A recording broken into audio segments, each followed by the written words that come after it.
안녕하세요. 어, 제가 그 오늘은 사실 아까 방금 전에 제가 영어로 이렇게 강의를 한번 해보면서 동영상을 만들어 봤어요. 근데 음, 이게 사실 상당히 어설픈 영어로 올린 걸 저도 알기 때문에 좀, 좀 민망스럽기도 하고요. 예. 근데 이제 한번 그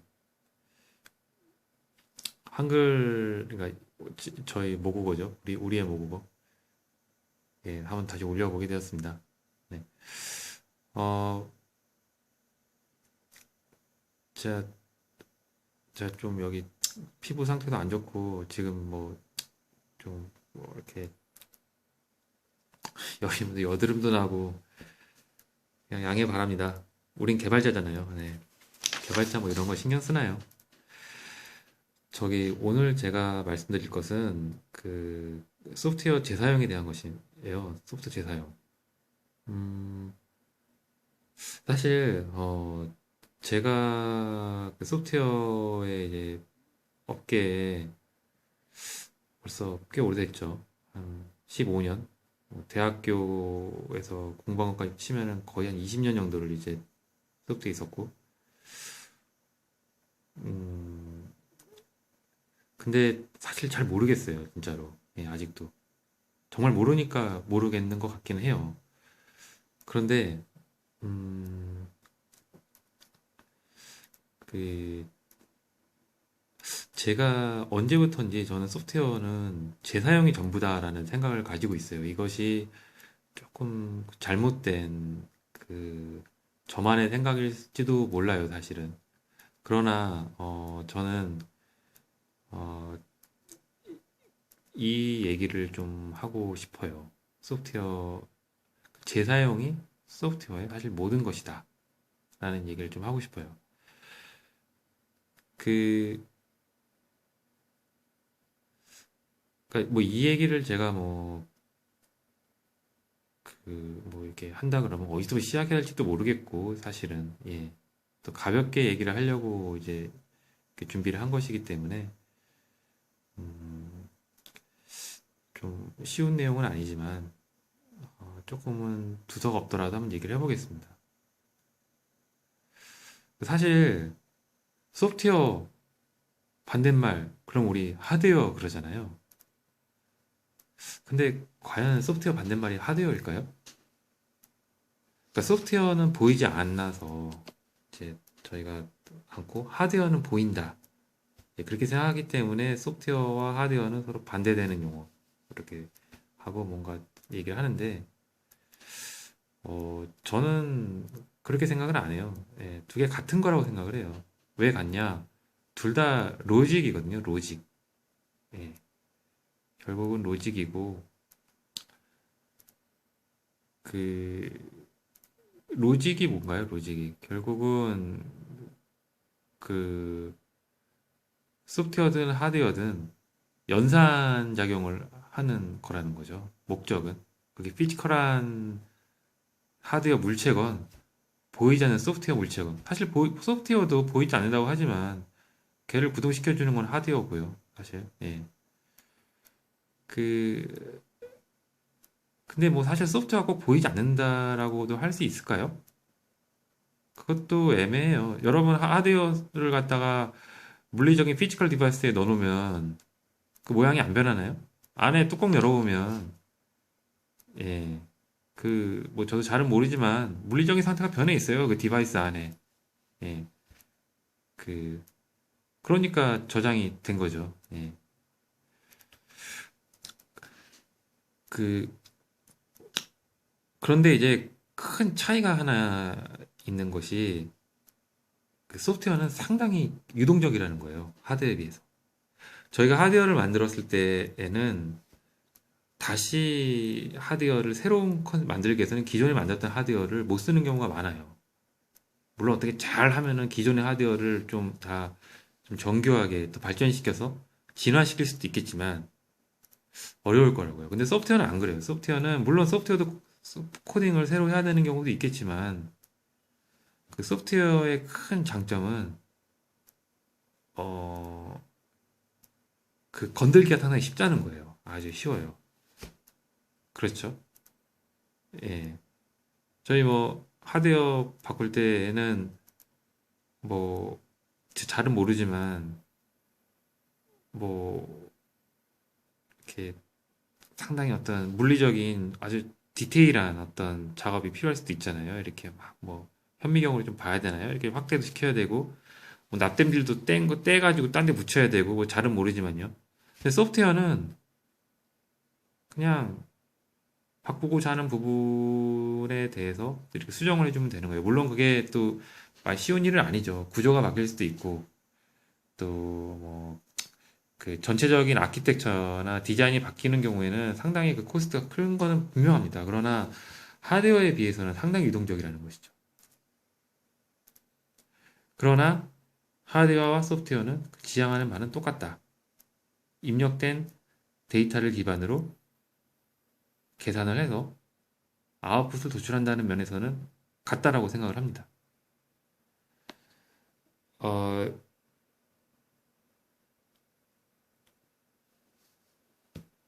네.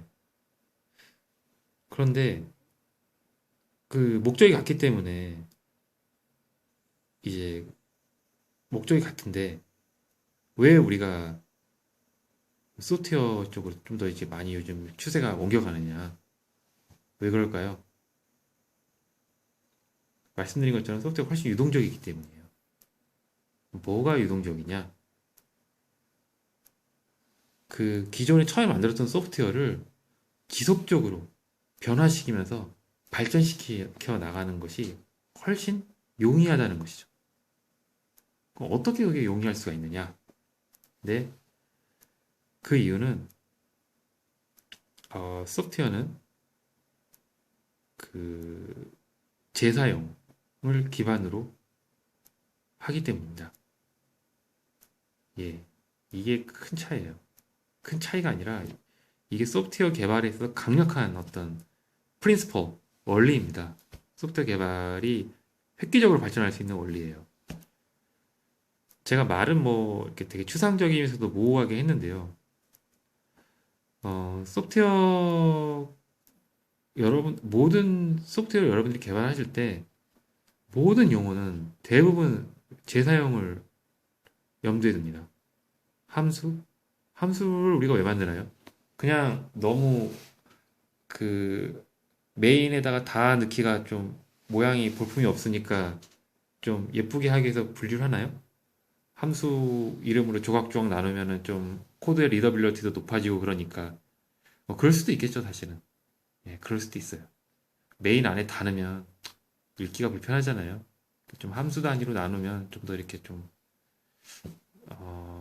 이렇게 섹션별 우리가 좀 챕터별로 읽는다고 해야 되나요? 그러나 그것은 아주 그것도 중요한 이유지만 더 중요한 이유는 함수는 재사용이 가능하다는 것입니다. 그렇죠. 함수는 한번 만들어 놓으면 우리가 서로 어떤 다른 용도로 그 같은 함수를 여러 번 쓸 수가 있다는 것이에요. 재사용이 가능해요. 어, 그래서 원래 초기에 그 어떤 구조적 프로그래밍에 있어서는 이 함수의 도입이 상당한 획기적인 어떤 그 변화를 가져왔어요, 사실. 왜냐하면 함수를 쓰면서 이 코드의 어떤 재사용, 그러니까 함수의 재사용이 가능해지면서 어떤 코드의 개발 속도가 상당히 빨라지고 빨라진다는 얘기는 점점 어떤 대규모의 프로그램을 만들기가 점점 용이해진다는 얘기인 거죠. 그런데 지금은 함수 정도 가지고는 감당이 안 되는 거예요. 저희가 만들고자 하는 어떤 거대한 소프트웨어를 함수 정도의 개념 갖고는 커버가 안 돼요. 왜? 소프트웨어 규모가 커지는 것뿐만이 아니라 그 소프트웨어 자체가 변화무쌍하게 변하는 거예요. 그러니까 어떤 날 우리가 좀 황당한 비유일 수도 있지만 저기 에어크래프트 캐리어 항공모함이죠. 항공모함을 만들었어요. 그런데 몇 년 쓰다가 우리가 그 항공모함이 이제 필요 없고 저기 그 저기 하늘을 날아다니는 저기 그 비행기를 만들어야 돼요. 거대한 비행기를. 그거를 저희가 한다고 생각해봐요. 그러면 우리가 새로 만들 수는 없는 것이고요. 그렇죠. 그런데 그러면은 그 에어크래프트 캐리어 항공모함에 있는 만들어 놨던 걸 가져다 써야 되겠죠? 빨리 만들기 위해서는. 근데 그 가져다 쓰는 그 모듈이 작으면 어느 세월에 다 비행기 만들어요. 그렇죠? 그래서 이 재사용의 모듈은 범위는 점점 커집니다. 그래서 뭐가 나오나요? 벌써 한 70년대쯤 나온 걸로 제가 알고 있는데요. 객체 지향 개념이 나오죠. 객체 지향 개념이 뭐예요? 오브젝트. 오브젝트 개념이 나오잖아요. 클래스라는 개념으로 걔를 그 어떤 그 함수와 베어리어블을 혼합한 어떤 클래스라는 어떤 형태를 만들어서 걔를 재사용하겠다라는 컨셉이 나옵니다. 이게 별게 아니라 그 재사용의 범위를 크게 가져오겠다는 거예요. 그리고 그 이후에 뭐가 나오나요? 뭐 컴포넌트라는 것도 나오죠. 예, 더 이제 클래스보다 좀 더 큰 개념으로. 그러다가 뭐가 나와요? 이제 아예 그냥 프로덕트 자체를 갖다가 재사용하겠다라는 게 나옵니다. 조금만 바꿀 부분만 약간 바꿔가지고 아예 그냥 제품 다 만들어 놨는데 얘가 항공모함인데 그냥 몇 개 세팅만 짝짝 바꿔놓으면 얘가 갑자기 나르는 비행기가 돼버리는 형태로 사실 조금 이상적이고 현실에서는 아직도 좀 널리 사용되는 그 아직 그 방법은 아니지만 이런 어떤 어 이걸 프로덕트 엔지니어링이라고 하나요? 제가 조금 좀 가물거리긴 한데요. 벌써 이렇게까지 진화가 되었습니다. 그리고 여러분 플랫폼이 뭐예요? 플랫폼이라는 것은 어떤 그 소프트웨어를 구동시켜주는 환경이지만 플랫폼은 그 OS에서 제공하는 로레벨단의 어떤 기능들을 대한 들을 기반으로 어떤 응용적인 API들을 애플리케이션에 제공해주는 역할도 하죠. 결국 재사용인 거죠. 예. 하나의 플랫폼을 기반으로 우리는 여러 가지 애플리케이션을 만들 수 있잖아요. 같은 API를 제공받지만 다른 애플리케이션들이 만들어지는 거예요. 다 재사용에 관한 것들이에요. 예. 프레임워크도 마찬가지죠. 프레임워크도 하나의 프레임워크를 우리는 사용하지만 다른 애플리케이션들을 여러 가지 만들 수가 있는 것이고. 이렇듯이 소프트웨어의 개발 방법은 모두 그 재사용을 좀 지향합니다. 그래서 여러분들이 프로그램을 할 때 그 여러 가지 이제 용어나 개념들이 있는데 그것을 항상 어떤 재사용과 연결시켜서 생각을 하면은 이해가 좀 더 수월하게 되는 때가 많을 거예요. 그리고 항상 개발하실 때 그 재사용에 대한 생각을 염두에 두시면서 디자인을 하시고 이제 아키텍처를 구성하시면 그게 맞는 방향이에요. 예, 그렇게 구성하시면 뭐 꼭 그 목적을 꼭 어떤 목적을 두고 우리가 디자인을 하고 아키텍처 설계를 한다면은 그 목적 중에 아주 중요한 부분 중에 하나를 재사용으로 두시는 것을 권고드리고 싶습니다. 아, 네, 감사합니다.